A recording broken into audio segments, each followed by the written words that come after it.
Horror often hides in the shadows of the unknown, but there is a sharper kind of dread found in absolute certainty, the realization that an event is mathematically inevitable and entirely inescapable. Ravi Kumar is a long-haul trucker on the NH24 route. At 3 a.m., exhausted by a relentless downpour, he pulls into a roadside diner called the Final Stop Dhaba. He's just looking for a meal and a place to wait out the storm. The diner is nearly empty, save for an old man in a corner booth. When the waiter approaches, he doesn't offer a choice. He simply hands Ravi a menu with a single line: "Whatever you're having right now." This mundane environment acts as a vacuum. By using the familiar routine of a roadside stop, the story strips away Ravi's guard before forcing him to face a truth he cannot ignore. When the meal ends, the waiter drops off a slip of paper. It isn't a bill for the food, but a freshly printed obituary. It lists Ravi's name, the current date, and a time of death scheduled for exactly 60 minutes in the future.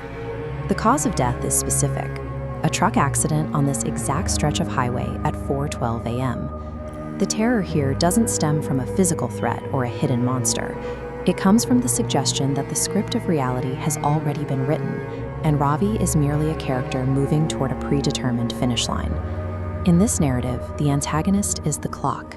Every second that passes is another stitch in a closing net. The waiter explains that everyone pays what they owe at the dhaba. Most people start with the same currency: denial. Ravi reacts with immediate, visceral panic.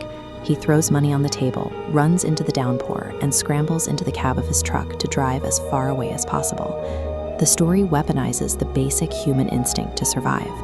By trying to outrun the prophecy, Ravi is forced into the very behaviors that make the prophecy possible. Look how these paths interact.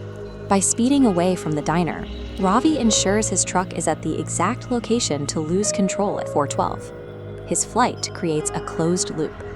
The effort to change the outcome becomes the trigger that guarantees it. Denial provides no exit. It only tightens the constraints of the timeline. The harder he fights for control, the more he serves the predicted end. The second way to pay the bill is through regret.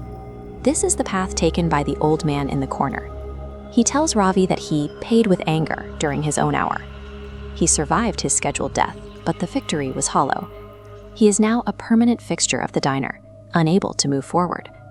This state functions as a kind of survival purgatory. In the logic of this world, outliving your own obituary doesn't grant you a new life. It simply removes you from the timeline. Without a future to walk into, you are left with nowhere to go. Surviving the crash would mean becoming a ghost in an eternal waiting room, forever reliving the moment the world was supposed to end. Finally, there is acceptance.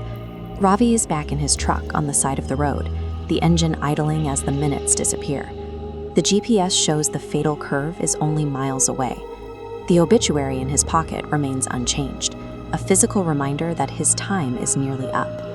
Outside, the old man stands in the rain, holding Ravi's bill.